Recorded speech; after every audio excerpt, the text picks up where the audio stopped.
Baik, menurut saya, ketika kita melihat letak geografis Indonesia yang berada di antara dua benua dan dua samudera, serta memiliki ribuan pulau dengan kekayaan sumber daya alam yang melimpah, kita bisa memahami bahwa posisi ini bukan hanya istimewa tetapi juga strategis dalam konteks global.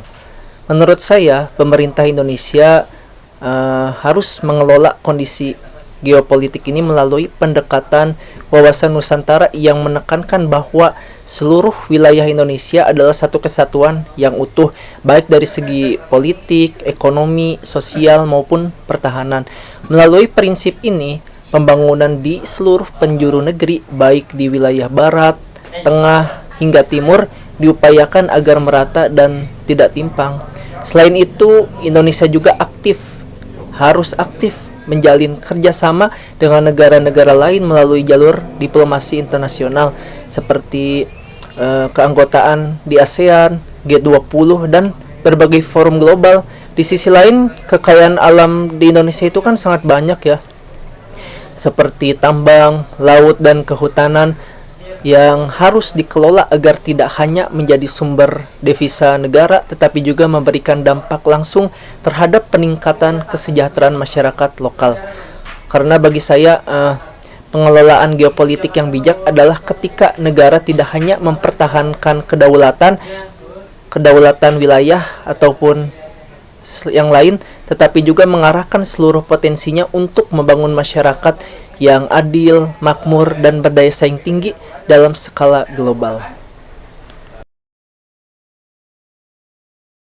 Sesuai dengan referensi yang saya baca, menurut saya jika ingin meningkatkan kualitas geopolitik dan geostrategi secara menyeluruh, pemerintah perlu mengambil langkah yang bersifat integratif, progresif, dan berbasis data.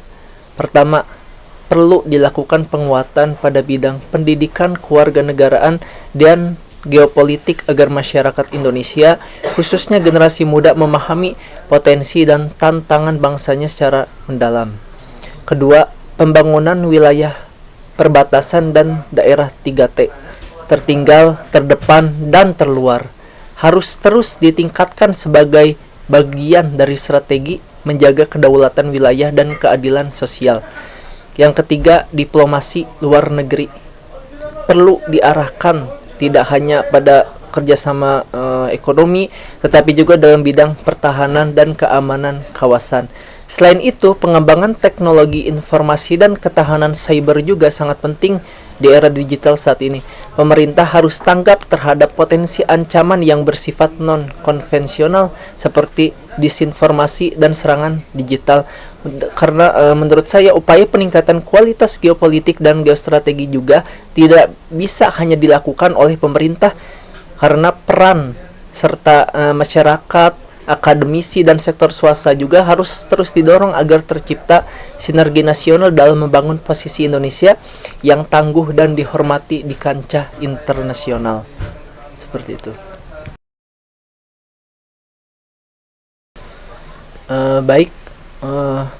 Menurut pemahaman saya, geostrategi itu merupakan strategi nasional yang disusun berdasarkan kondisi geografis suatu negara dengan tujuan untuk menjaga kedaulatan, stabilitas, dan mencapai tujuan nasional. Sedangkan geostrategi itu mencakup rencana jangka panjang yang berorientasi pada kepentingan bangsa di tengah dinamika global yang terus berubah. Di sisi lain, geopolitik berbicara tentang bagaimana letak dan kondisi geografis suatu negara mempengaruhi keputusan politik dan relasi dengan negara lain. Dalam konteks Indonesia, geopolitik menyoroti potensi dan tantangan sebagai negara kepulauan yang strategis baik dari sisi sumber daya, pertahanan, maupun konektivitas antar wilayah. Hubungan antara keduanya yang tadi disebutkan itu sangat erat dan saling melengkapi. Geopolitik itu menyediakan dasar analisis, sedangkan geostrategi itu menyediakan arah kebijakan. Jika dianalogikan, geopolitik adalah peta dan geostrategi adalah adalah rencana perjalanannya, seperti itu. Maka dari itu, pemahaman yang baik tentang geopolitik akan memperkuat penyusunan geostrategi yang relevan, efektif, dan berpihak pada masa depan bangsa. Seperti itu. Sesuai dengan referensi yang saya baca, salah satu bentuk nyata penerapan geostrategi di Indonesia adalah pembangunan pos lintas batas negara atau bisa disingkat PLBN yang dilakukan di wilayah perbatasan seperti di Ntkong di Kalimantan Barat dan Skou di Papua. Kehadiran infrastruktur ini bukan hanya berfungsi sebagai penghubung antar negara, tetapi juga sebagai simbol kedaulatan dan kehadiran negara di wilayah perbatasan yang seringkali kurang diperhatikan. Selain itu, kebijakan poros maritim dunia adalah contoh strategis lainnya. Melalui program ini, Indonesia berupaya memaksimalkan posisi geografisnya sebagai negara kepulauan dengan 1.000 pelabuhan dan jalur laut yang strategis. Tujuannya bukan hanya memperkuat sektor ekonomi kelautan, tapi juga menjaga keamanan laut, meningkatkan konektivitas antar wilayah, serta memperkuat pertahanan maritim. Menurut saya, penerapan geostrategi seperti ini menunjukkan bahwa pemerintah tidak hanya menyusun kebijakan dalam wacana, tetapi juga hadir secara nyata untuk menjaga integrasi nasional dan memperkuat posisi Indonesia di kawasan Asia dan dunia.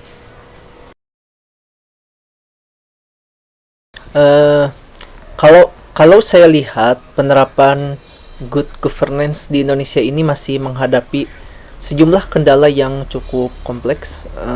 Salah satu yang paling mendasar adalah korupsi yang masih terjadi di berbagai level pemerintahan, yang dimana hal ini tuh merusak kepercayaan publik, memperlambat pelayanan, dan menurunkan efektivitas kebijakan. Di samping itu juga masih terdapat kelemahan dalam aspek transparansi dan akuntabilitas. Banyak keputusan publik yang belum melibatkan masyarakat secara partisipasif sehingga mengurangi legitimasi dan kontrol sosial terhadap kebijakan yang diambil. Faktor lain juga yang menjadi tantangan adalah budaya birokrasi yang kurang adaptif menurut saya terhadap perubahan dan digitalisasi. Padahal nih, era sekarang ini menuntut efisiensi, inovasi, dan keterbukaan dalam tata kelola pemerintahan. Bagi saya, solusi dari permasalahan ini harus dimulai dari pembenahan sistem secara menyeluruh, peningkatan integritas aparatur negara, serta penguatan peran masyarakat sipil dalam pengawasan publik. Jika prinsip good governance dapat ditegakkan secara konsisten, maka kepercayaan masyarakat terhadap pemerintah akan semakin kuat. Menurut pandangan saya, beragama secara berlebihan itu dapat terjadi ketika seseorang menjalankan ajaran agamanya tanpa mempertimbangkan nilai kemanusiaan dan kehidupan sosial di sekitarnya. Contohnya itu ketika seseorang menolak toleransi, menutup diri dari dialog antar agama, atau bahkan memaksakan pendapatnya atas nama agama kepada orang lain. Sedangkan sikap ekstrim beragama terlihat dalam bentuk radikalisme, ujaran kebencian, pengkafiran terhadap sesama umat, bahkan sampai pada tindakan terorisme. Sikap ini muncul dari pemahaman yang sempit dan tidak komprehensif tentunya terhadap ajaran agama yang sebenarnya sangat menjunjung kasih sayang, perdamaian, dan keadilan. Posisi orang moderat menurut saya berada di tengah sebagai penyeimbang. Seorang moderat tetap berpegang teguh pada keyakinannya, namun terbuka terhadap perbedaan, menjunjung tinggi nilai kemanusiaan, dan selalu mengedepankan dialog dan musyawarah. Dalam konteks Indonesia yang pluralistik seperti ini, sikap moderat sangat penting untuk merawat persatuan dan menghindari konflik horizontal yang berakar pada perbedaan agama maupun tafsir keagamaan. Seperti itu.